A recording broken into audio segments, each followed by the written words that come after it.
നമസ്കാരം. കേരള നിയമസഭാ പുസ്തകോത്സവത്തിൻ്റെ വേദി 6 ഏറ്റവും കുറച്ചാളുകൾ മറ്റു രീതിയിൽ വരുന്നൊരു വേദിയാണ്. അത് കവിതയുടെ കൂടി വേദിയാവുമ്പോൾ പ്രത്യേകിച്ച് ആകർഷണം ഒന്നുമില്ലാത്ത ഒന്നായതുകൊണ്ട് ആളുകൾ കൂടുതൽ കുറവാകും. കഴിഞ്ഞ ദിവസം കൊച്ചിയിൽ നടന്ന ലിറ്ററേച്ചർ ഫെസ്റ്റിവലിൽ കവിതകൾ എന്തുകൊണ്ട് ബെസ്റ്റ് സെല്ലറുകളാകുന്നില്ല എന്നുള്ള ഒരു സംവാദം നടന്നു. രാംമോഹൻ പാലിയത്തായിരുന്നു അതിൻ്റെ മോഡറേറ്റർ. പക്ഷേ കവിതയെ സംബന്ധിച്ച സംവാദങ്ങൾ, ഇന്നത്തെ മലയാള മനോരമയുടെ സൺഡേ സപ്ലിമെൻ്റ്, വളരെ പ്രാധാന്യമുള്ള വിഷയങ്ങൾക്ക് മാത്രം നീക്കി വയ്ക്കുന്ന മലയാള മനോരമ ജിജി എന്ന കവിതയുടെ ഫേസ്ബുക്കിലെ അല്ലെങ്കിൽ നവമാധ്യമങ്ങളിലെ സ്വീകാര്യത, അല്ലെങ്കിൽ അത് സംബന്ധിച്ച പടർപ്പുകൾ, അതേക്കുറിച്ചാണ് വർത്തമാനം. അപ്പോൾ കവിത അതേ അർത്ഥത്തിൽ പല രീതിയിൽ വർത്തമാനങ്ങളായി വരുന്നുണ്ട്. പക്ഷേ അതിൻ്റെ ഒരു ഏകോപനം ഉണ്ടാകുന്നുണ്ടോ എന്നുള്ള കാര്യത്തിൽ സംശയമുണ്ട്. പിന്നെ അത്ര ജനകീയമായ ഒരു സാഹിത്യ രൂപമല്ല ഒരു കാലത്തും. പക്ഷേ അതിനപവാദമായ സമയങ്ങളുണ്ടായിട്ടുണ്ട്. ഇപ്പോൾ എൻ്റെയൊക്കെ തൊട്ടു മുൻപുള്ള തലമുറയിൽ രമണൻ എന്നുള്ള കാവ്യത്തിൻ്റെയൊക്കെ കോപ്പികൾ ആളുകൾ എഴുതി, പട്ടാളത്തിലൊക്കെ ജോലി ചെയ്യുന്ന മനുഷ്യർ അതിൻ്റെ ഒരു കോപ്പി, കയ്യെഴുത്ത് പ്രതി വായിച്ചതിന് ശേഷം പകർത്തി എഴുതി തങ്ങളോടൊപ്പം ഗൾഫ് നാടുകളിലേക്കും പട്ടാളത്തിൽ ജോലി ചെയ്യുന്ന സ്ഥലങ്ങളിലേക്കൊക്കെ കൊണ്ടുപോയ കഥകൾ കേട്ടിട്ടുണ്ട്. പക്ഷേ അതിനൊക്കെ ശേഷം അങ്ങനെ അത്ര ജനകീയമായ രീതിയിൽ കവിത ഉണ്ടായിട്ടുണ്ടോ, പുസ്തക രൂപത്തിലൊക്കെ അങ്ങനെ വിൽക്കപ്പെട്ടിട്ടുണ്ടോ എന്നുള്ള കാര്യങ്ങളൊക്കെ കണക്കിന് വിധേയമാവുകയാണ്. ഈ ഒരു സാഹചര്യത്തിലാണ് ഇന്ന് ഞാൻ നാളെ നീ ആൻ്റപ്പൻ എന്ന എൻ്റെ ചെറിയ എളിയ കവിതാസമാഹാരം വായനയ്ക്ക് വിധേയമാകുന്നത്. എൻ്റെ ചെറിയ കാവ്യ ജീവിതത്തിൽ ഏറ്റവും പ്രധാനപ്പെട്ട ഒരു പുസ്തകമാണ്. അതിനുള്ള കാരണം, നവമാധ്യമങ്ങളിലെ വായനക്കാർക്ക് പുറമെ 11ാമത് OV വിജയൻ സാഹിത്യ പുരസ്കാരം ഈ പുസ്തകത്തിനായിരുന്നു. അപ്പോൾ അതിനുശേഷമുള്ള ആദ്യത്തെ ചടങ്ങാണ് ഇത്. പേരിൽ വളരെ പേര് തൊട്ട് ഈ പുസ്തകത്തിൻ്റെ ഓരോ വരികളിലും അത് വ്യത്യസ്തമായിരിക്കണം, വ്യത്യസ്തമായൊരു ശബ്ദം ആയിരിക്കണം എന്ന് ഉറപ്പിച്ച് തന്നെ എഴുതി തുടങ്ങിയ രചനകളായിരുന്നു ഇതിൽ. തലക്കെട്ട് തന്നെ അത് ശ്രദ്ധിക്കാൻ ഞാൻ ശ്രദ്ധ വച്ചിരുന്നു. ഇന്ന് ഞാൻ നാളെ നീ ആൻ്റപ്പൻ. ഇപ്പോൾ അവതാരകരോട് പോലും, പ്രത്യേകിച്ച് ഇതിന് അവാർഡ് കിട്ടിയ സമയത്ത് വാർത്ത വായിച്ച ആളുകളൊക്കെ അത് തെറ്റിച്ച് പറഞ്ഞു. അപ്പോൾ ഞാൻ ഇതിൻ്റെ അവതാരകരോട് പറയുകയായിരുന്നു, ഇന്ന് ഞാൻ നാളെ നീ ആൻ്റപ്പൻ എന്നാണ് പുസ്തകത്തിൻ്റെ പേര്. അപ്പോൾ ഇതെന്താണ് പേര് എന്ന് ചോദിക്കുന്നവർക്ക് ആ കവിതയിൽ ആ മറുപടിയുണ്ട്. അപ്പോൾ തലക്കെട്ട് കാലിഗ്രഫിയിൽ ഞാൻ വളരെ ഇഷ്ടപ്പെടുന്ന ആളാണ്. അപ്പോൾ വാക്കുകൾ ചേർത്ത് വയ്ക്കുമ്പോഴുള്ള അതിൻ്റെ ഒരു സമവാക്യങ്ങളൊക്കെ പരമാവധി എന്നാലാവും വിധം സൂക്ഷിക്കാൻ ഞാൻ ശ്രമിച്ചിട്ടുണ്ട്. ഇന്ന് ഞാൻ നാളെ നീ ആൻ്റപ്പൻ 3 ഭാഗങ്ങളാണ്. രമണം എന്ന ജീവിത ആസക്തിയുള്ള കവിതകൾ, മരണം എന്നുള്ള മരണപ്രമേയമായ കവിതകൾ. കോവിഡ് സമയത്താണ് ഈ പുസ്തകം ഇറങ്ങുന്നത്, പക്ഷേ പല കാലങ്ങളിലായി. ഒരു കാര്യം മാത്രം ഞാനിതിൽ ആമുഖമായി പറയുന്നുണ്ട്. വളരെ കാവ്യോന്മാദിയായ ഒരു വിചിത്ര മേഘമെന്ന് KV സജയ്, നിരൂപകൻ KV സജയ് ഈ പുസ്തകത്തെക്കുറിച്ച് ആമുഖത്തിൽ വിശേഷിപ്പിക്കുന്നുണ്ട്. പിന്നീട് ഞാൻ സ്വസ്ഥമായിരുന്ന സമയത്ത് ഈ പുസ്തകത്തിലൂടെ കടന്നു പോകുമ്പോൾ ഇത്ര അസ്വസ്ഥവും വിചിത്രതയുള്ളതുമായ സമയങ്ങളിലൂടെ ഞാൻ സഞ്ചരിച്ചിട്ടുണ്ടോ, അങ്ങനെയായിരുന്നോ അന്ന് എൻ്റെ മനസ്സ് എന്ന് ഞാൻ ആലോചിച്ച് നോക്കി. പക്ഷേ സംഗതി ശരിയാണ്. 2012 DC പുറത്തിറക്കിയ കുഴൂർ വിൽസൻ്റെ കവിതകൾ വന്നതിന് ശേഷം വലിയ രീതിയിൽ ഗൗരവ രൂപത്തിലുള്ള കവിതകൾ സമാഹരിച്ചത് ഈ പുസ്തകത്തിലാണ്. 2020. അപ്പോൾ 8 വർഷം കഴിഞ്ഞു. അതിനിടയിൽ വയലറ്റിനുള്ള കത്തുകൾ പോലെയുള്ള ചില പരീക്ഷണങ്ങളുള്ള മറ്റു പുസ്തകങ്ങളുണ്ടായി. പക്ഷേ ഈ പുസ്തകത്തിലേക്ക് വരുമ്പോഴേക്കും അപ്പോൾ അതിലൊരു സ്വഭാവമുണ്ട്. ഞാൻ ഗൾഫിൽ റേഡിയോ വാർത്താ വായനക്കാരനായിരുന്ന സമയത്ത് നിന്ന് നാട്ടിലേക്ക് തിരിച്ചു വന്ന് റിപ്പോർട്ടറിൽ ക്രൈം വാർത്ത വായിക്കുന്ന സമയത്താണ്. റിപ്പോർട്ടറിൽ വിറ്റ്നസ് എന്ന് പറയുന്ന ഒരു പരിപാടിയുണ്ട്. അത് ക്രൈം വാർത്തയാണ്. അത് അവതരിപ്പിക്കുന്ന സമയത്താണ് ഈ കവിതകൾ മിക്കവാറും എഴുതപ്പെട്ടത്. അപ്പോൾ ആ സമയത്ത് പ്രത്യേകിച്ച് കുരീപ്പുഴയെ പോലുള്ള ആളുകൾ എന്നോട് അന്ന് പറഞ്ഞു, കവിതാ മനസ്സുള്ള ഒരാൾ ക്രൈം വാർത്ത വായിക്കുമ്പോൾ എങ്ങനെയാണ്, അപ്പോൾ അദ്ദേഹത്തിൻ്റെ മകനൊക്കെ ചോദിച്ചു എങ്ങനെയാണ് വിൽസൺ ചേട്ടന് ഇത് സാധിക്കുന്നത്, അങ്ങനെ ഒരു മനസ്സ് വെച്ച് ക്രൈം വാർത്തയൊക്കെ വായിക്കാൻ പറ്റുമോ. പക്ഷേ അങ്ങനെ വളരെ ശാന്തമായ, വളരെ സ്വസ്ഥമായ, ഇപ്പോൾ പഴയ ആളുകളൊക്കെ കളിയാക്കി പറയുന്നത് പോലെ ഗോപുരവാസികളായ ആളുകൾക്ക് മാത്രമല്ലല്ലോ കവിത. ആ മാധ്യമം അങ്ങനെ സ്വസ്ഥതയോടുകൂടി മാത്രം പെരുമാറേണ്ട ഒന്നല്ലല്ലോ. ഇപ്പോൾ റാസിയൊക്കെ തെരുവിലാണ്. ഇപ്പോൾ ഈ പുസ്തകം വായിച്ച് 2 വാക്ക് പറയാനെത്തിയ 3 പേരും വ്യത്യസ്ത മേഖലകളിൽ നിന്നുള്ളവരാണ്. ഒരാൾ സൗദി അറേബ്യയിലെ പ്രവാസ ജീവിതം നല്ലതും ചീത്തയും കണ്ട ആളാണ്, അതിൻ്റെ ഉള്ളറകൾ കണ്ട ഒരാളാണ്. മറ്റൊരാൾ സിവിൽ സർവീസിൽ നിന്ന് ജീവിത വിജയം, പിന്നെ പഠന വിജയം തിരുവനന്തപുരം മേഖലയിൽ പ്രവർത്തിക്കുന്ന. അതുമാത്രവുമല്ല, എൻ്റെ കൗമാരകാലം മുതൽ എഴുത്തിൻ്റെ സജീവധാരയിലുള്ള ആളാണ് കബനി. അപ്പം അങ്ങനെ ഒരാൾ. റാസിയാകട്ടെ തെരുവിലാണ് അതിൻ്റെ ഭൂരിഭാഗം സമയവും. പക്ഷേ കവിതകൾ കൊണ്ട് അയാൾ വീടുണ്ടാക്കുന്നു, അയാൾ തണലിടങ്ങൾ ഉണ്ടാക്കുന്നു. അങ്ങനെ ഒരാളാണ് റാസി. അപ്പോൾ അത്തരം 3 പേർ എങ്ങനെയായിരിക്കും ഈ പുസ്തകത്തെ കാണുക എന്നുള്ളൊരു കൗതുകവും എന്നെ സംബന്ധിച്ച് ഉണ്ട്. അപ്പോൾ ഞാൻ ഏറ്റവും സ്നേഹത്തോടെ, ഇതിലെ വനിതാ പ്രാതിനിധ്യമൊന്നുമല്ല എങ്കിലും കമ്പനിയെ ഞാൻ ആദ്യം പുസ്തകത്തെക്കുറിച്ച് 2 വാക്ക് പറയാൻ ക്ഷണിക്കുന്നു.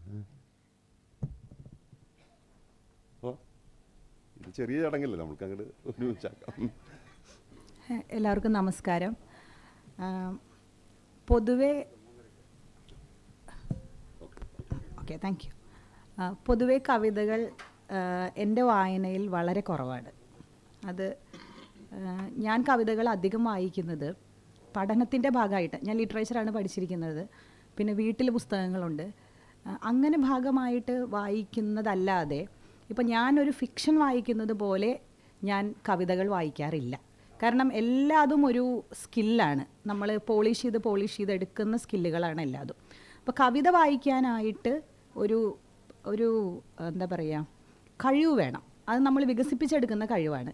ഇന്ന് ഇപ്പോൾ ജിജി എന്ന കവിതയായിട്ട് ബന്ധപ്പെടുത്തി ഒരുപാട് വിവാദങ്ങളൊക്കെ ഉണ്ടായിരിക്കുന്ന ഒരു സമയമാണ്. അതിനിന്ന് പിന്നെ പത്രത്തിൽ KR ടോണി അതിന് മറുപടി പറഞ്ഞ ഒരു ഇതിൽ പറയുന്നുണ്ട്, കഥകളി പോലെ തന്നെയാണ് കവിതാ വായനയും. അതിന് ഒരു സ്കില്ലാണത്, അതിനെ നമ്മൾ വികസിപ്പിച്ചെടുക്കേണ്ടതുണ്ട്. ഇപ്പോൾ കഥകളി കാണാൻ പോകുമ്പോൾ നമുക്ക് അതിൻ്റെ ഒരു ടെക്നിക്കാലിറ്റീസും ഒന്നും അറിഞ്ഞില്ലെങ്കിൽ നമുക്കത് ആസ്വദിക്കാൻ പറ്റില്ല. അതുപോലെ തന്നെയാണ് കവിതയും. നമ്മൾ പറയണമെന്ന് വെച്ചിട്ടുണ്ടെങ്കിൽ ഏറ്റവും ഒരു അവസാനത്തെ സർഗാത്മകതയുടെ ഒരു അവസാനം എന്ന് പറയുന്ന രീതിയിലാണ് കവിത നമ്മളെപ്പോഴും ലിറ്ററേച്ചറിലൊക്കെ പഠിച്ചിട്ടുള്ളത്. അപ്പോൾ അങ്ങനെ ഒരു രീതിയിൽ പറഞ്ഞിട്ടുണ്ടെങ്കിൽ ഞാൻ ഒരു ഡിസേബിൾഡ് ആണ് ആ ഒരു കാര്യത്തിൽ. കവിത വായിക്കാനായിട്ട് വളരെ കുറച്ച് കവിതകളെ ഞാൻ വായിക്കാറുള്ളൂ. അത് മിക്കപ്പോഴും ആരെങ്കിലും പറഞ്ഞ് അല്ലെങ്കിൽ നമ്മളിതൊരു നോട്ടഡ് ആവുമ്പോൾ വായിക്കുന്നതായിരിക്കും. അല്ലെങ്കിൽ ചില കവിതകൾ പെട്ടെന്ന് ചില കവികൾ നമുക്ക് നോട്ടഡ് ആണ് എന്ന് തോന്നും, നമ്മളിത് വായിച്ചിരിക്കേണ്ടതുണ്ട് എന്ന് തോന്നുന്ന ചില കവിതകളുണ്ട്. അപ്പോൾ ഈ വിൽസൺ ഞങ്ങളുടെ ഫാമിലി ഫ്രണ്ട് കൂടിയാണ്, എൻ്റെ അച്ഛൻ്റെ അടുത്ത സുഹൃത്താണ്, നമുക്ക് മുമ്പേ അറിയുന്ന ആളാണ്. അപ്പം ഈ കവിതകൾ ഞാൻ ശ്രദ്ധിക്കാറുണ്ട് വിൽസൻ്റെ. അപ്പോൾ അങ്ങനെ വെച്ചും കൂടിയാണ് ഞാനിത് വായിക്കുന്നത്.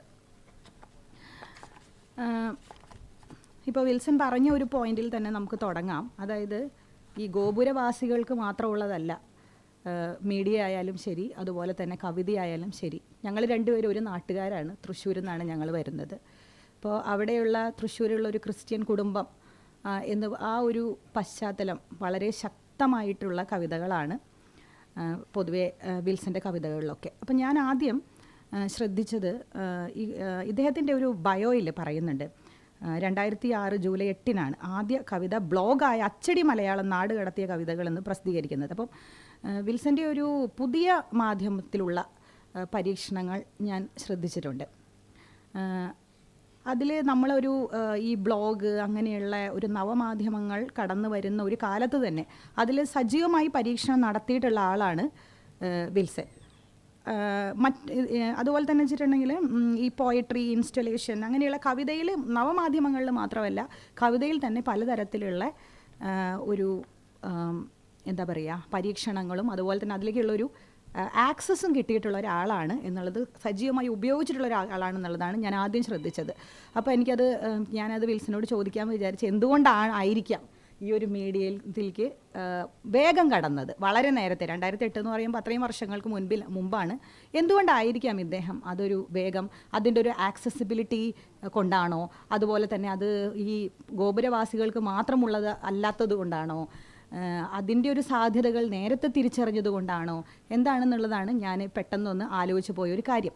ഈ പുതിയ പരീക്ഷണങ്ങളായാലും ശരി, ഈ ഒരു കവിതയുമായി ബന്ധപ്പെട്ട ഈ പോയട്രി ഇൻസ്റ്റലേഷൻസ് പോലെയുള്ള എന്താ പറയുക, അങ്ങനെയുള്ള പരീക്ഷണങ്ങളായാലും ഈ കാര്യങ്ങളിലൊക്കെ ഒരു മുൻപേ പറക്കുന്ന പക്ഷിയാണ് വിൽസൺ എന്നുള്ളതാണ് ഞാൻ പെട്ടെന്ന് നോക്കിയത്. അതുപോലെ തന്നെ ബ്ലോഗുകൾക്ക് പ്രാധാന്യം നൽകി ഈ പത്രം എന്ന വെബ് ജേണലിനും തുടക്കം കിട്ടും. അപ്പോൾ ഇങ്ങനെയൊക്കെ ഒരു കാര്യം വെച്ചിട്ടുണ്ടെങ്കിൽ ഇദ്ദേഹത്തിന് ഒരു നവമാധ്യമങ്ങളിലും മാധ്യമരംഗത്തും വളരെയധികം മുൻപുള്ള എക്സ്പോഷറും ഉണ്ട്.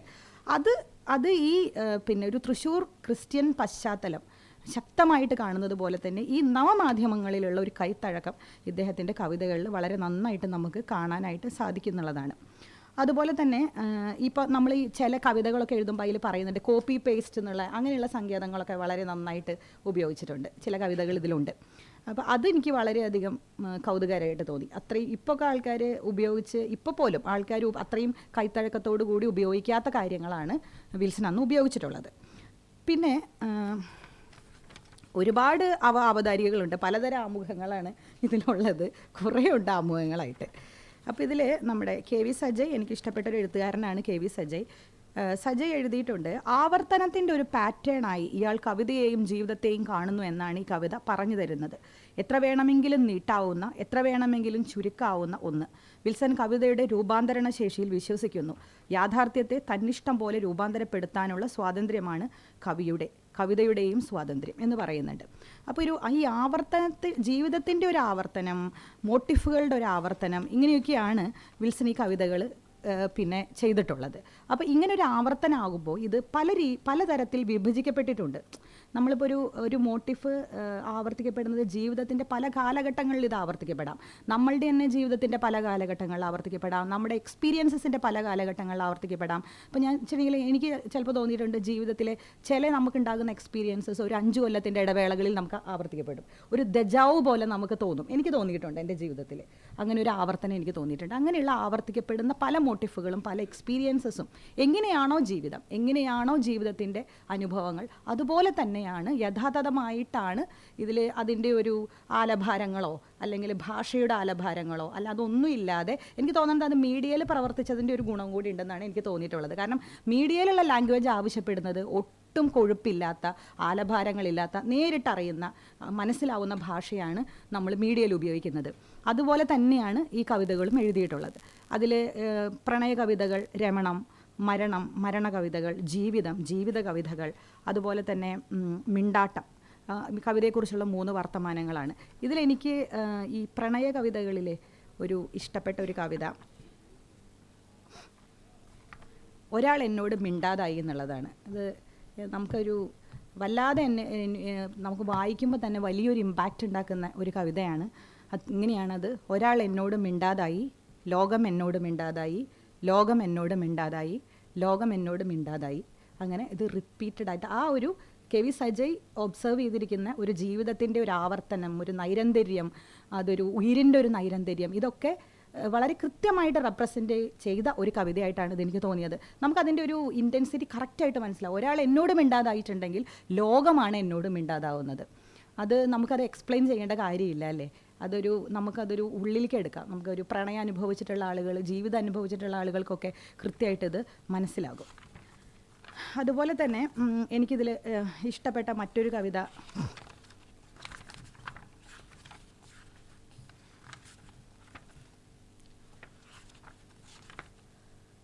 പാതിരാക്കൊരു സ്കൂൾ കുട്ടി എന്നുള്ള കവിതയാണ്. എനിക്കതുപോലെ തന്നെ കാരണം ഒരു സ്ത്രീ എന്ന നിലയ്ക്ക്, ഒരു കുഞ്ഞിൻ്റെ അമ്മ എന്ന നിലയ്ക്കൊക്കെ നമ്മളുടെ കവിത എന്ന് പറഞ്ഞിട്ടുണ്ടെങ്കിൽ ഒരു വൈയക്തിക അനുഭവമാണ്. ഓരോ വായനയെന്ന് പറയുന്നത് നമ്മൾ ആരാണ്, നമ്മളുടെ എക്സ്പീരിയൻസസ് എന്താണ്, ഓരോരുത്തർക്കും കവിത ഓരോന്നായിരിക്കും, ഓരോ വായനക്കാരനും. അതുകൂടി ഞാൻ വായിക്കാം. പാതിരയ്ക്ക് ഒരു സ്കൂൾ കുട്ടി, 4 മണി കഴിഞ്ഞ് ഒരു 8 മണിക്കൂറെങ്കിലും ആയി കാണും. നട്ടപ്പാതിരയ്ക്ക് ഒറ്റയ്ക്ക് ഒരു സ്കൂൾ കുട്ടി അതിവേഗത്തിൽ നടന്നു പോകുന്നു. പുറകെ നടന്നു. സ്കൂൾ കുട്ടി വേഗത്തിൽ നടന്നു. വഴിവിളക്കിൻ്റെ വെളിച്ചമെത്തിയപ്പോൾ കണ്ടു. കനത്ത മുഖം, 3 അടി 4 ഇഞ്ചിൽ ഒരു കുള്ളൻ. പുറത്തെ സഞ്ചിയിൽ എന്ത്? ഇത്ര വേഗത്തിൽ ഈ പാതിരയ്ക്ക് നടക്കുന്നത് എന്തിനെ? സ്കൂൾ വിട്ടതുപോലെ ഓടി പോകുന്ന അയാളുടെ പിന്നാലെ ബൈക്കിൽ 2 പോലീസുകാർ ഒഴുകുന്നു. ആരായിരിക്കും അയാൾ? എന്തിനാണ് അയാൾ ഈ പാതിരയ്ക്ക് ഇത്ര തിടുക്കത്തിൽ നടന്നു പോകുന്നത്? വഴിവിളക്കുകൾ ഇല്ലായിരുന്നുവെങ്കിൽ ആ സ്കൂൾ കുട്ടിക്ക് ഒരിക്കലും കനത്ത മുഖം ഉണ്ടാകുമായിരുന്നില്ല അല്ലേ? വഴിവിളക്കുകളെല്ലാം കെട്ടാൽ ആ സ്കൂൾ കുട്ടി തിരികെ വരുമോ? അത് ഞാൻ എൻ്റെ ഒരു ഉള്ളിൽ രേഖപ്പെടുത്തി എന്നുകൂടി പറയട്ടെ. ഇത്രയൊക്കെയാണ് എനിക്ക് പറയാനുള്ളത്. ഈ പുസ്തകത്തിന് ഒ വിജയൻ പുരസ്കാരം കിട്ടിയതിൽ വലിയ അഭിമാനവും സന്തോഷവുമുണ്ട്. Thank you. കവിത അധികം വായിക്കാറില്ല എന്ന് പറഞ്ഞാണ് കബനി ആരംഭിച്ചത്. ഒരു കവിയുടെ മകൾക്ക് ആൻ്റനയിൽ കാറ്റുപിടിക്കുമ്പോൾ എന്ന സിവിക് ചന്ദ്രൻ്റെ കവിതാ പുസ്തകം ഏറ്റവും പ്രിയത്തോടെ അത് സൂക്ഷിച്ചു വയ്ക്കുന്ന ഒരാളാണ് ഞാൻ. അതിൻ്റെ തുടർച്ച കബനിയിലുണ്ട് എന്ന് തന്നെയാണ് ഞാൻ മനസ്സിലാക്കുന്നത്.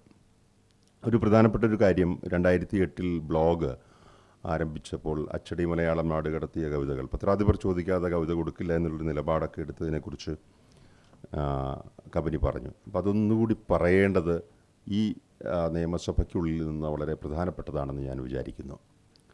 മലയാളം മരിച്ചുകൊണ്ടിരിക്കുന്നു, ഇനി മലയാളമില്ല എന്നുള്ള വിലാപ കാവ്യങ്ങൾ നിരന്തരം ഫീച്ചറുകളിൽ വന്ന ഒരു സമയമാണ് 2000. നിങ്ങൾ ഓർക്കുന്നുണ്ടാകും.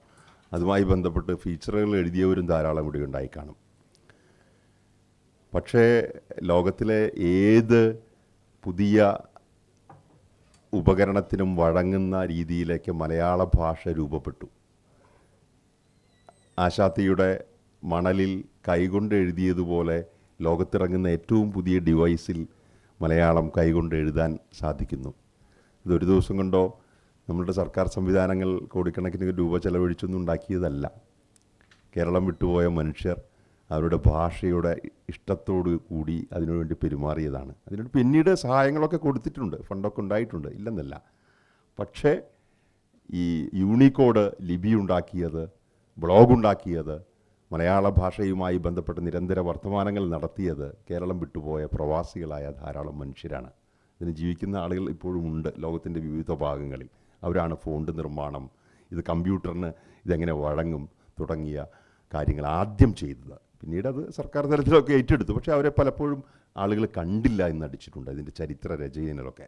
അപ്പോൾ ഇനി വരുന്ന സാഹിത്യോത്സവങ്ങളിൽ മലയാളം ഇപ്പോൾ ഏറ്റവും പുതിയ മാധ്യമങ്ങളിൽ, ഡിവൈസുകളിൽ തിളങ്ങുന്നുണ്ട് എങ്കിൽ ഞങ്ങൾ ചത്തുപോകുന്നു, ഇപ്പോൾ ചത്തുപോകും, മരിച്ചു പോകുമെന്ന് വിലപിച്ചിരുന്ന ആളുകൾ, അത്തരം ആളുകളെക്കുറിച്ച് അന്വേഷിക്കാനും ആരൊക്കെയാണ് ഇതിനുവേണ്ടി പണിയെടുത്തത് എന്ന് രേഖപ്പെടുത്താനും ശ്രമിക്കണം എന്നുകൂടി ഞാൻ ഈ വേദിയിൽ അഭ്യർത്ഥിക്കുകയാണ്. അങ്ങനെ ഒരാൾ കൂടിയിട്ടാണ് ഇതിലേക്ക് വരുന്നത്.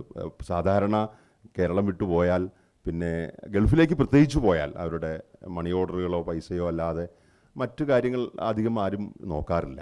പക്ഷേ ഇപ്പോൾ കാലം മാറി. അത് അവിടെ നിന്ന് സാഹിത്യ സൃഷ്ടികൾ, പിന്നെ മലയാളത്തിൽ വിലപ്പെട്ട സാഹിത്യ സൃഷ്ടികൾ വന്നു തുടങ്ങി. ഷീല ടോമി ഉൾപ്പെടെയുള്ള അവസാനം വന്ന പ്രമുഖ എഴുത്തുകാരികൾ അതിന് ഉദാഹരണം പറയും. അപ്പോൾ ആ ശ്രേണിയിൽ ഏറ്റവും പ്രധാനപ്പെട്ട കവിതയിൽ ഞാൻ കാണുന്ന ഒരാളാണ് ശിവപ്രസാദ്. അദ്ദേഹം പ്രവാസിയായിരുന്നു. അക്ഷരക്കൂട്ടം എന്ന UAE-യിലെ ഏറ്റവും വലിയ ഒരു കൂട്ടായ്മയുടെ നായകത്വം വഹിക്കുന്നവരിലൊരാൾ. ഞങ്ങളുടെ കവിതാ മേഖലയിൽ വളരെ പ്രധാനി. അപ്പം അത്തരം ശബ്ദങ്ങളൊക്കെ അങ്ങോട്ടും ഇങ്ങോട്ടും കേൾക്കാൻ തുടങ്ങിയത് ഈ നവമാധ്യമങ്ങൾ വന്നതിന് ശേഷമാണ്. ഏറ്റവും സ്നേഹത്തോടെ ശിവേട്ടനെ ഞാൻ ഈ കവിതാ പുസ്തകത്തെക്കുറിച്ച് ചെറിയ വാക്കുകൾ പറയാൻ ക്ഷണിക്കുന്നു. വളരെ നന്ദി വിൽസൺ. കീമാൻ ഫോണ്ട് നമ്മൾ കമ്പ്യൂട്ടറിൽ, ഞാൻ സൗദിയിലിരുന്നു കൊണ്ടും വിൽസൺ ദുബായിലിരുന്നു കൊണ്ടും ഉപയോഗിക്കുന്നൊരു കാലമുണ്ടായിരുന്നു. കീമാൻ്റെ അന്നത്തെ ടൈപ്പിംഗ് രീതി, നമ്മൾ കീബോർഡിൽ ചില അക്ഷരങ്ങൾ, സംജ്ഞകൾ, കുത്ത്, കോമയൊക്കെ കൃത്യമായിട്ട് ഇന്ന കീയിൽ തന്നെ സ്ഥാപിച്ചിരുന്ന ഒരു രീതി ഉണ്ടായിരുന്നു. അന്ന് ഇൻ്റർനെറ്റിൽ ബ്ലോഗിൽ വിശാഖം എന്ന പേരിലൊരു ബ്ലോഗാണ് കുഴൂർ വിൽസൻ്റേതായിട്ടുണ്ടായിരുന്നത്. അതിൻ്റെ ടാഗ് ലൈനാണ് നമ്മളിപ്പോൾ ലോകപ്രശസ്തമായ ടാഗ് ലൈനായിട്ട് കരുതുന്ന അച്ചടി മലയാളം നാട് കടത്തിയ കവിതകൾ എന്നുള്ള ടാഗ് ലൈൻ. ഈ ടാഗ് ലൈൻ സമ്പ്രദായമൊക്കെ തുടങ്ങിയത് അവിടെ നിന്നാണ്. ഇപ്പോൾ എല്ലാവരും ടാഗ് ചെയ്യുകയാണ്, മൊബൈൽ എടുത്ത് വെച്ചിട്ട്. വോയിസ് റെക്കോർഡറിൽ നമ്മൾ നമ്മുടെ പത്രപ്രവർത്തകരുൾപ്പെടെയുള്ളവർ ലേഖനങ്ങൾ ടൈപ്പ് ചെയ്യുകയാണ്. പലരും ഫോൺ അങ്ങനെ ഉപയോഗിക്കുന്നുണ്ടാകും. വോയിസ് ടൈപ്പിങ്ങിൽ കൃത്യമായ ഉച്ചാരണത്തിൽ പറഞ്ഞാൽ മലയാളം ടൈപ്പ് ചെയ്ത് വരുന്ന ഒരു സമ്പ്രദായം ഇപ്പോൾ സാധാരണമായിട്ടുണ്ട്. പക്ഷേ പണ്ട് അങ്ങനെ ആയിരുന്നില്ല. കുത്തിപ്പിടിച്ചിരുന്ന് 3 മണിക്കൂറൊക്കെ എടുത്തുകൊണ്ട് നമ്മൾ ഒരു പേജ് ടൈപ്പ് ചെയ്യുന്ന ഒരു കാലമുണ്ടായിരുന്നു.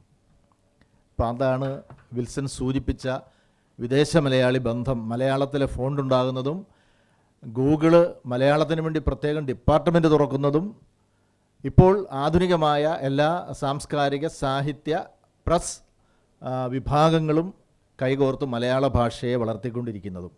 വിൽസൺ പറഞ്ഞത് വളരെ അടിവരയിട്ട് ശ്രദ്ധിക്കേണ്ട ഒരു കാര്യമാണ്. മലയാളം മരിച്ചേ എന്ന് കരഞ്ഞുകൊണ്ടിരിക്കുകയായിരുന്നു നമ്മുടെ പ്രമുഖരായ ഒരുപാട് സാഹിത്യ നായകന്മാരും സാഹിത്യ ഗവേഷകന്മാരും വൈജ്ഞാനിക സാഹിത്യം കൈകാര്യം ചെയ്തുകൊണ്ടിരുന്ന ആൾക്കാരുൾപ്പെടെയുള്ളവർ.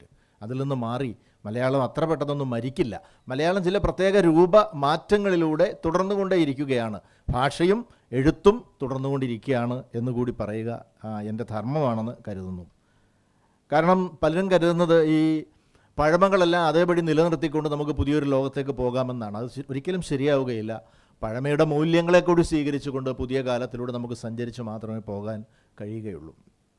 ഇന്നിലേക്ക് വരാം. ഇന്ന് ഞാൻ നാളെ നീ ആൻ്റപ്പൻ.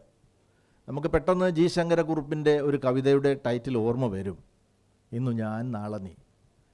അതിൻ്റെ കൂടെ ഒരു ആൻ്റപ്പനും കൂടെ കയറി വരുന്നു എന്നുള്ളതാണ് ശങ്കരക്കുറുപ്പിൽ നിന്ന് കുഴൂർ വിൽസണിലേക്ക് എത്തുമ്പോഴുള്ള ഒരു മാറ്റമെന്ന് പറയുന്നത്.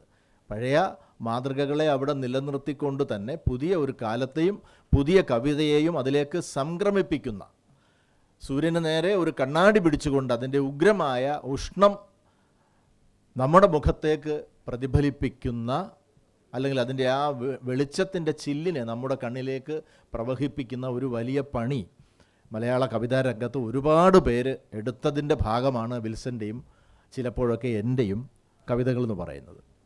വിൽസൺ അക്കൂട്ടത്തിൽ ആദ്യകാലത്ത് വലിയ നിർഭാഗ്യവാനായ ഒരു എഴുത്തുകാരനായിരുന്നു. അതാണ് ഈ അച്ചടി മലയാളം നാട് കടത്തിയ എന്നുള്ളതും ഒരു പ്രതിജ്ഞയൊക്കെ അതിനകത്ത് വരുന്നത്. പത്രക്കാർ ചോദിച്ചില്ലെങ്കിൽ ഞാൻ കവിത കൊടുക്കില്ല എന്ന് പറഞ്ഞു. കാരണം അയച്ചു കൊടുക്കുന്ന മെയിലിൽ 100 കണക്കിന് കവിതകൾ അവർക്ക് കിട്ടുന്നു എന്ന കാരണം പറഞ്ഞിട്ട് ഈ മെയിലിൽ വരുന്ന ഒരു കവിതയ്ക്കും ഒരു ക്ലിക്ക് കൊണ്ട് പോലും ഒരു മറുപടി കൊടുക്കാത്ത കാലമുണ്ടായിരുന്നു. ഇപ്പോഴും പത്രാധിപന്മാർ, എഡിറ്റർമാർ, പ്രധാന വാരികളുടെ പത്രാധിപന്മാരെല്ലാം പറയുന്ന ഒരു പരാതി, ഞങ്ങൾക്ക് ദിവസം 500 കവിതകൾ വരുന്നുണ്ട് മെയിലിൽ, ഇതിനൊക്കെ ആര് മറുപടി എഴുതും എന്നുള്ളതാണ്. അപ്പോൾ എഴുത്ത് വ്യാപകമായി നടക്കുന്നുണ്ട്. ഇത് പത്രമോഫീസുകളിലേക്ക് എഡിറ്റർമാരുടെ മേശമേൽ ചെല്ലുന്നുണ്ട്. വേണ്ടവണ്ണം അത് പരിഗണിക്കപ്പെടുന്നുണ്ടോ എന്നുള്ള കാര്യം ഒരു ചോദ്യമായി തന്നെ അവശേഷിക്കപ്പെടുന്നുണ്ട്. കവിതകൾ പലതരത്തിൽ വരുന്നുണ്ട്, പോകുന്നുണ്ട്.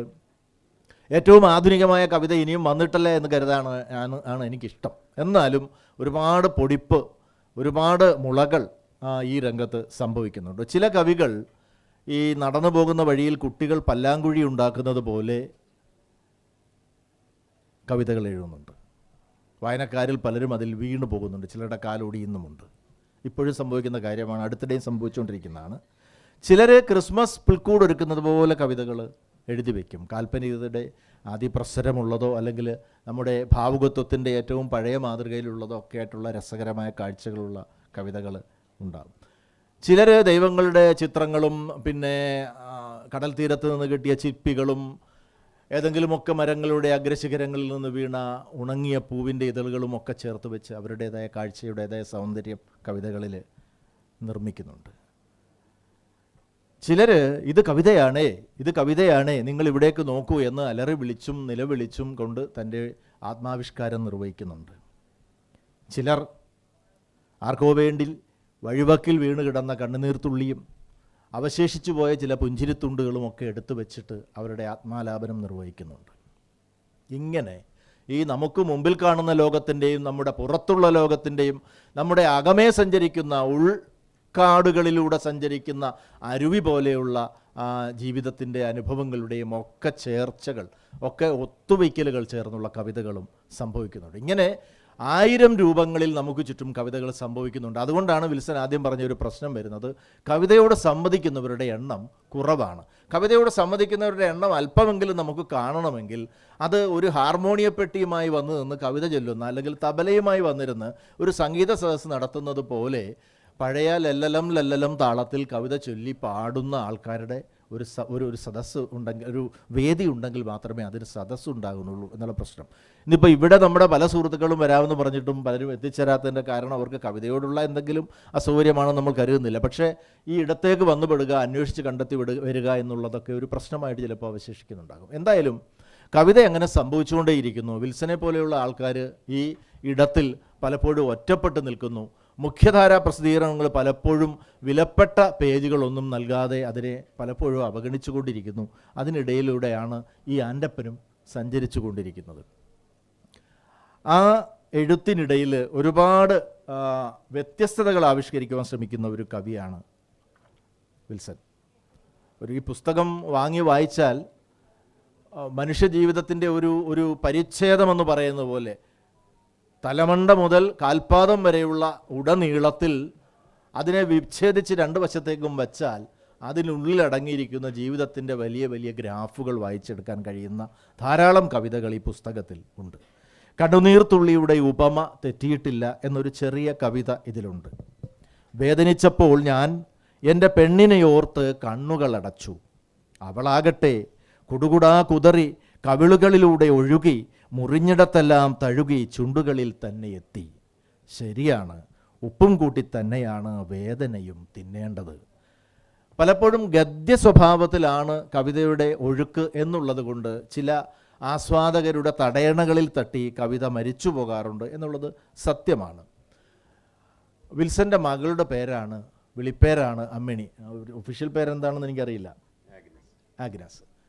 അപ്പോൾ അമ്മിണിയുമായി ചേർന്ന് ഒരു രാത്രി 11 മണിക്ക് പുതിയൊരു ലോകം സൃഷ്ടിക്കുന്ന ഒരു കവിത ഇതിനകത്ത് ദീർഘമായ കവിതയാണ് എഴുതിയിട്ടുണ്ട്. രണ്ടുപേർ ലോകമുണ്ടാക്കി കളിക്കുന്ന 11:30 മണി എന്നാണ് കവിതയുടെ പേര്. ഒറ്റയ്ക്കായാൽ അമ്മിണിയും ഞാനും മറ്റൊരു ലോകമുണ്ടാക്കി കളിക്കും. കടൽക്കരയിൽ ചില മുതിർന്ന ആളുകൾ കുട്ടികളുമായി മണ്ണുകൊണ്ട് താമസിക്കാനല്ലാത്ത വീടുകൾ ഉണ്ടാക്കും പോലെ. അപ്പോൾ ആ വഴിക്ക് ഒരു കാറ്റ് പോലും വന്നാൽ എനിക്ക് ദേഷ്യം വരും. പൂച്ചയെങ്ങാൻ വന്നാൽ അവളുടെ നിറം മാറും. ഒറ്റയ്ക്കുള്ള ഓർമ്മകളോ നെടുവീർപ്പുകളോ അതിൻ്റെ പാടുകളോ മുഖത്ത് തെളിഞ്ഞാൽ ഉമ്മകൾ വെച്ച് മായ്ക്കും. കളിച്ച് ഞങ്ങൾ വഴക്കാവും.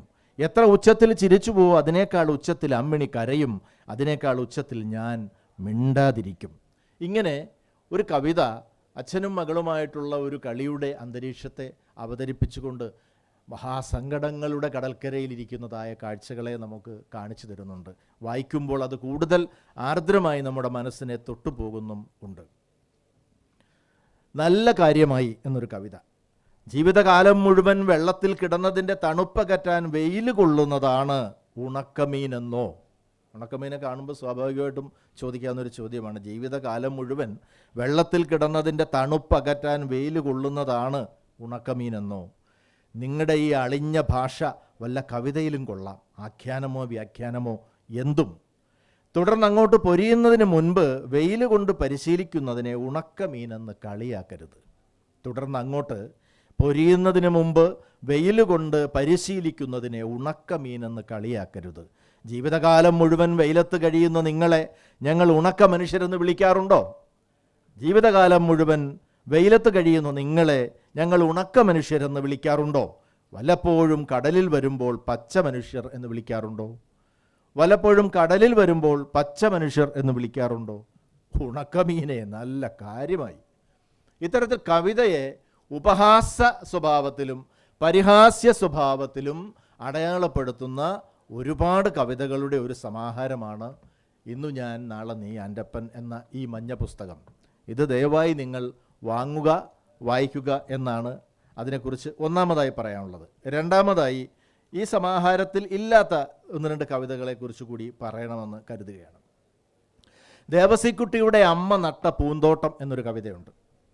എൻ്റെ അമ്മ നട്ട പൂന്തോട്ടത്തിൽ ഞാൻ ആരെയും കയറ്റുകയില്ല എന്ന കുട്ടപ്പൻ്റെ പാട്ടും കേട്ട് ദേവസിക്കുട്ടി വെള്ള പൂശുകയാണ് സെമിത്തേരിയുടെ മതിലിന്.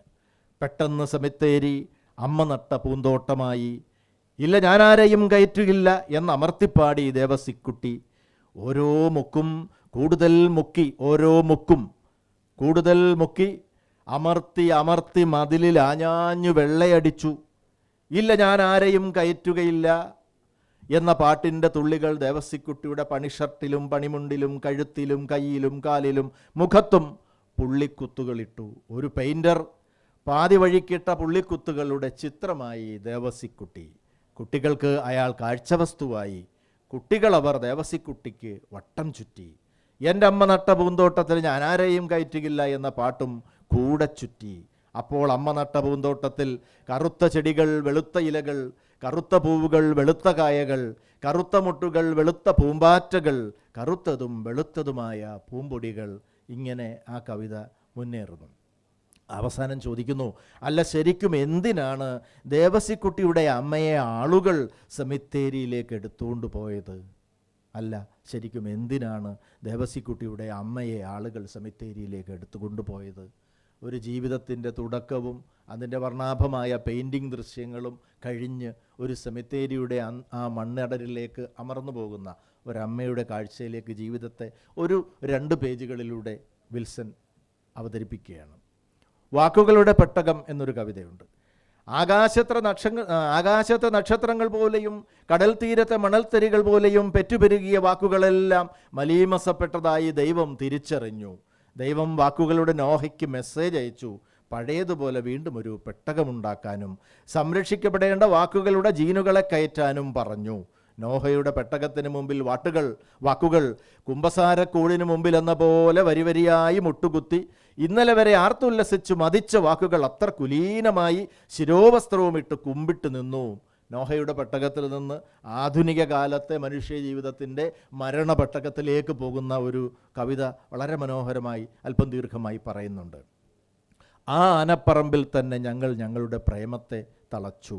ഈ ആനപ്പറമ്പ് എന്നൊക്കെ പറയുമ്പോൾ നമ്മുടെ തിരുവനന്തപുരത്തുകാർക്ക് പിടികിട്ടുമെന്നറിയില്ല. തൃശ്ശൂർക്കാർക്കും ഗുരുവായൂർക്കാർക്കും ഒക്കെ പെട്ടെന്ന് പിടികിട്ടും. ആനപ്പറമ്പ് എന്ന് പറയുന്ന ധാരാളം ആനകളെ തളച്ചിരിക്കുന്ന ഒരു പറമ്പ് എന്ന് സങ്കല്പിച്ചാൽ മതി.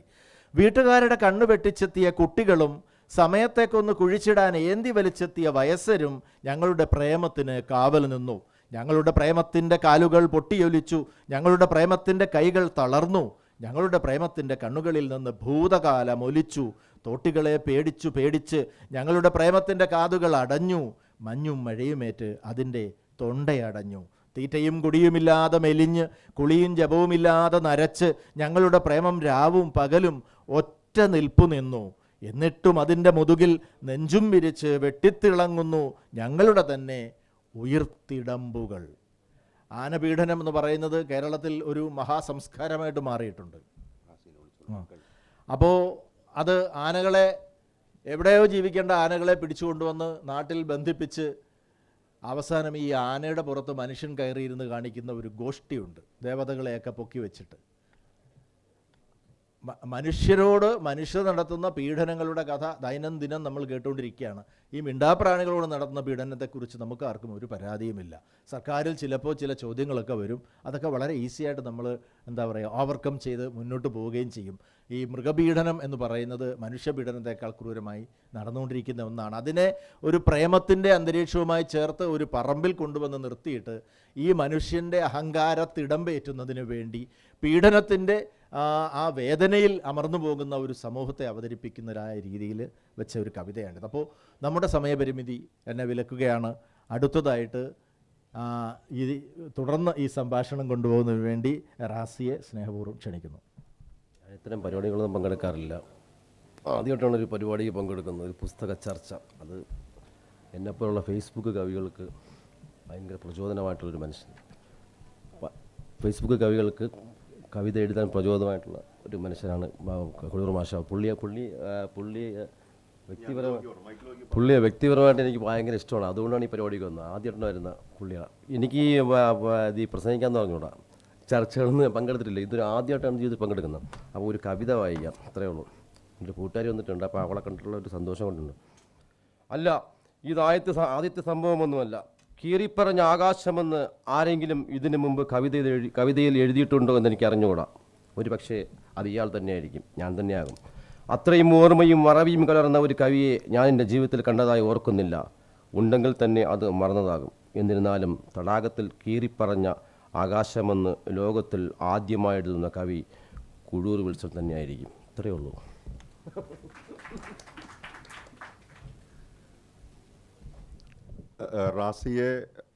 റാസിയുടെ ഈ സംസാരം നിങ്ങൾ നോക്കണ്ട. അയാളുടെ കവിതയിൽ മാത്രമല്ല, പുസ്തകങ്ങളിലുള്ള അയാളുടെ ഭ്രമം, അതിലൂടെയുള്ള സഞ്ചാരങ്ങൾ ഒക്കെ വളരെ വലുതാണ്. അങ്ങനെ വലിയൊരു സന്തോഷമുള്ളത് റാസി ആദ്യമായി ഇത്തവണ നിയമസഭാ പുസ്തകോത്സവത്തിൽ ഔദ്യോഗികമായി ക്ഷണിക്കപ്പെട്ട എഴുത്തുകാരനാണ് റാസി. പക്ഷേ അതിനു മുൻപ് ആദ്യത്തെ നിയമസഭാ പുസ്തകോത്സവത്തിൽ മിഖായിൽ എന്ന എൻ്റെ പുസ്തകം ഏറ്റുവാങ്ങുന്നത് PC വിഷ്ണുനാഥിൽ നിന്ന് ഏറ്റുവാങ്ങുന്നത് റാസിയായിരുന്നു. അതെൻ്റെ ഒരു ആഗ്രഹമായിരുന്നു. എന്ന് മാത്രമല്ല, ഒരുപക്ഷെ നിയമസഭാ സാമാജികർ ഇതിന് ശേഷം ഇതൊക്കെ കേൾക്കുന്നുണ്ട് എങ്കിൽ ലക്ഷങ്ങളും കോടികളും ഒക്കെ ചെലവഴിക്കുന്ന ഇത്തരം സംവിധാനങ്ങളിൽ നിന്ന് കേരളത്തിൽ അങ്ങിങ്ങായി വിദ്യാഭ്യാസം മുടങ്ങിപ്പോയ ധാരാളം എഴുത്തുകാരുണ്ട്. ഭാഗ്യവശാൽ വിദ്യാഭ്യാസ മേഖലയും പ്രവാസവുമായൊക്കെ ബന്ധപ്പെട്ട് കമ്പ്യൂട്ടറുമായൊക്കെ ബന്ധപ്പെട്ട് പ്രവർത്തിക്കാൻ കാലമൊക്കെ അനുവദിച്ച ആളുകളിൽപ്പെട്ട ഒരാളാണ് ഞാൻ.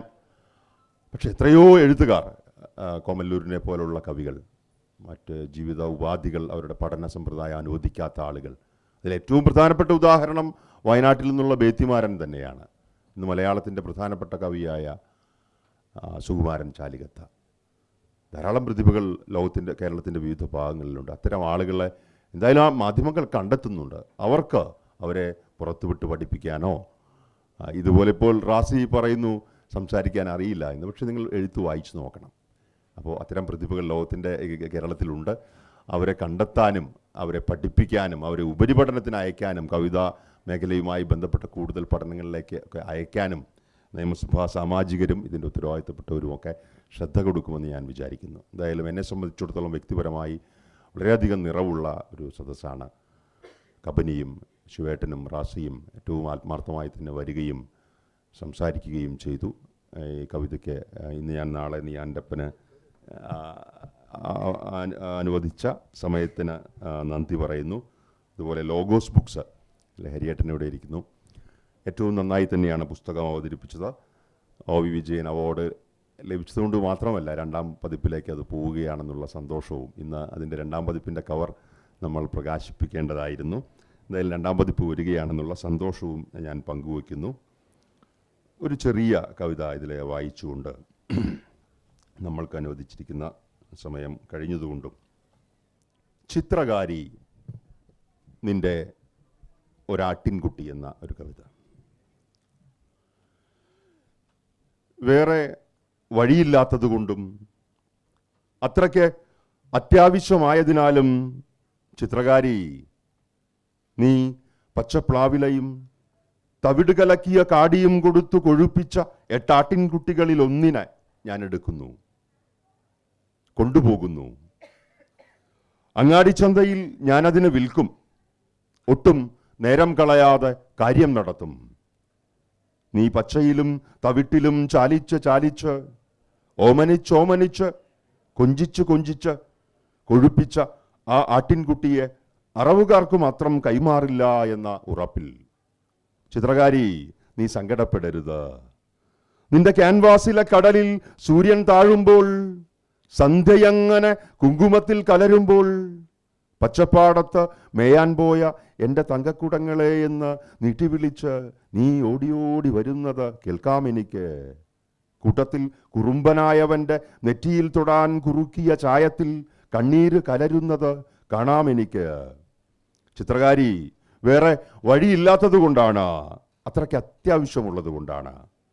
എനിക്ക് വേണമെങ്കിൽ 10.5 സെൻറ്റിൽ നീ വരഞ്ഞ ആ 2 നില മാളികയിൽ കയറാമായിരുന്നു. അതിൻ്റെ ഉള്ളിലെ രഹസ്യ അറകളിലെ നീ പോലും കാണാത്ത പണ്ടങ്ങൾ മോഷ്ടിക്കാമായിരുന്നു. അതുമല്ലെങ്കിൽ നീ വരഞ്ഞ അതിസുന്ദരിയും മതഭരിതയുമായ മുക്കുത്തിയിട്ട രാജകുമാരിയുടെ അരഞ്ഞാണം അടിച്ചെടുക്കാമായിരുന്നു. ഉമ്മ കൊടുത്തവളെ മയക്കി കിടത്തി അന്തഃപുരം കൊള്ളയടിക്കാമായിരുന്നു. അതുമല്ലെങ്കിൽ നീ വരഞ്ഞ കരിനാഗങ്ങൾ കാവൽ നിൽക്കുന്ന കാവിനുള്ളിൽ കയറി ആ മാണിക്യവും എടുത്ത നാട് വിടാമായിരുന്നു. അല്ലെങ്കിൽ നീ വരഞ്ഞ കിളികളെ വെടിവെച്ചു പിടിച്ച് ചുട്ടു വിൽക്കാമായിരുന്നു. നീ വളർത്തിയ മഹാഗണികൾ വെട്ടി വിൽക്കാമായിരുന്നു.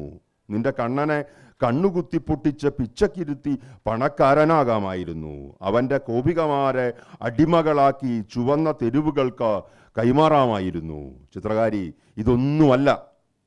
നിന്റെ 8 ആട്ടിൻകുട്ടികളിൽ ഒന്നിനെ ഞാൻ എടുക്കുന്നു, നല്ല വിലയ്ക്ക് വിൽക്കുന്നു, നിന്ന നിൽപ്പിൽ കാര്യം നടത്തുന്നു. ഇപ്പോൾ ആൾതാമസമില്ലാത്ത എൻ്റെ തലയിൽ പുതിയ വാടകക്കാർ വന്നാൽ, അവർ തരക്കേടില്ലാത്ത മുൻകൂർ പണം തന്നാൽ, ചിത്രകാരി തീർച്ചയായും എന്തു വില കൊടുത്തും ഞാൻ നിന്റെ ആട്ടിൻകുട്ടിയെ തിരിച്ചു പിടിക്കും, നിന്റെ ചിത്രത്തിൽ കൊണ്ടുവന്ന് കെട്ടും. അപ്പോൾ അപ്പോൾ നീ അതിനെ മറന്നുപോയെന്ന് പറയരുത്, പച്ചപ്ലാവിലകൾ തീർന്നുപോയെന്ന് പറയരുത്.